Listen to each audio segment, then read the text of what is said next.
Hey everybody, welcome back around to the Blog and Grill. I'm your host Doug here with your video blog for January 15th, 2014. Thanks for tuning in.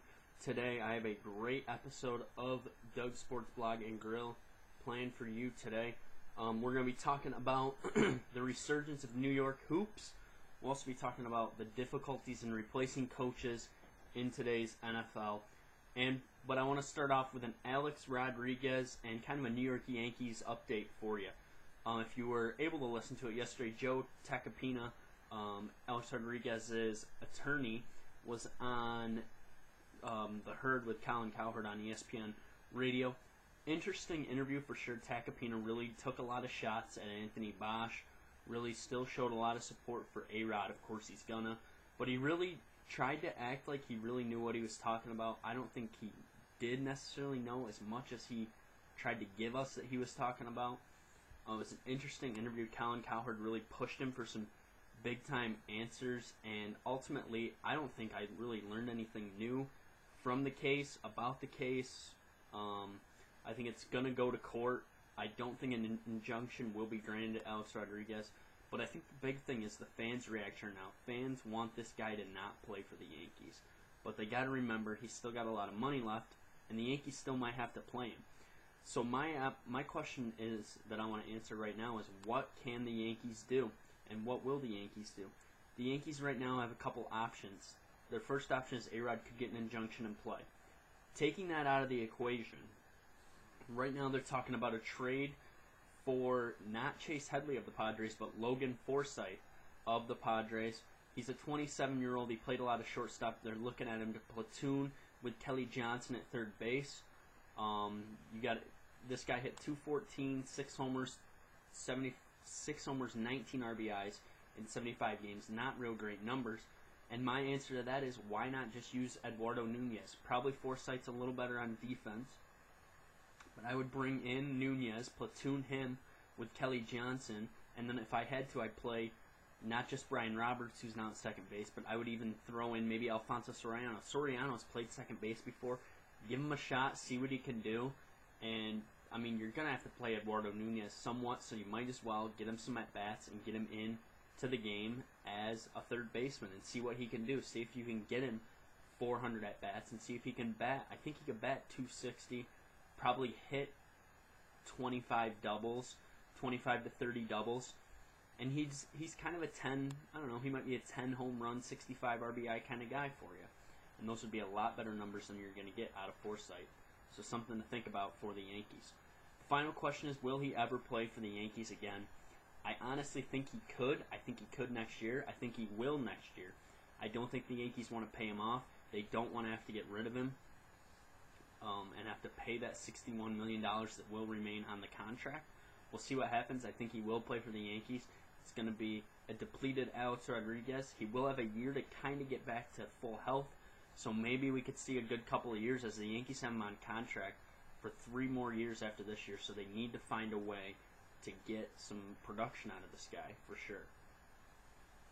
Alright, time to move on to the resurgence of New York hoops. The Knicks and the Nets have both had a very impressive start to their 2014 campaign. Since the new year, these teams have combined to be 11-3. They swept the Heat last weekend. That was big for them. And the key player I've seen from the Nets is Joe Johnson. He's been hitting big shots, having big point productions, and really dishing the ball out well with Derek Williams not there. Knicks, they've been solid as well. They lost last night to the Bobcats, but that was a tough matchup with Al Jefferson and no Tyson Chandler. Melo's been playing well, rebounding the ball better. He's got an assist more a game in the new year as well, so he's starting to facilitate a little better and play better as a teammate. So we'll see what they can do. Ultimately, I think both these teams will get to the playoffs, and I think the Knicks need to either win the division or get to a 4 or 5. They need to be a 3, 4, 5, or 6. If they're 7 or 8, they're not going to have a shot because they do not match up well with the Pacers or the Heat when it comes playoff time. I think the Nets, on the other hand, they could be the 7 if the Heat come out as the 2.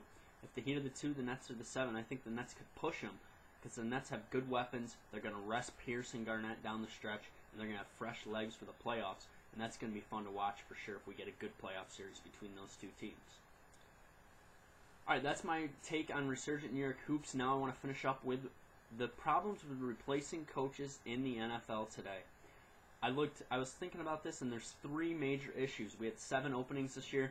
Pretty much all of them are filled besides the Browns' job at this point. And really the first issue we have to look at is the coaches that have left, the Bill Cowhers, the Tony Dungys, the Herm Edwards. They all have better jobs now. They left, they're broadcasters, they have weekends off. They work the weekends, but they don't have to be away from home. They don't have to travel. It's just such a better case for these guys nowadays to just be broadcasters instead. The second reason we can look at is college coaches just make good money. College coaches make just under what most NFL coaches make. They can recruit. They can travel a little more. They don't have as many. The job's not as intense, I think, as at the NFL level. And they're the big man on campus. They're the big guy in town. Most of these college coaches that are good are in small towns, and they become the big guy in town, and they love it. And finally, since the arrival of Jim Harbaugh, first-time coaches are expected to win. We saw with the Browns last year, Rob Chudzinski. He was given the boot after 1 year, and I don't know how you can, because this team was not a team that was set up to win.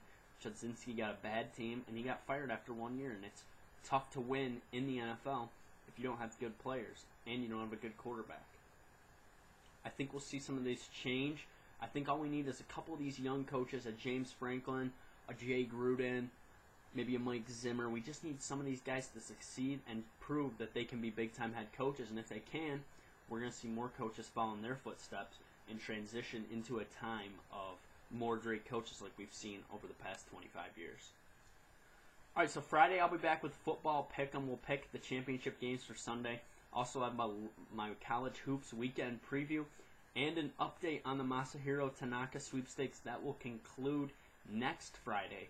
On the 24th, he'll make a decision. I'm getting word right now that his pay is going to be up to $140 million, probably somewhere in the 7 to 8 year range at that rate, so we'll see what happens there.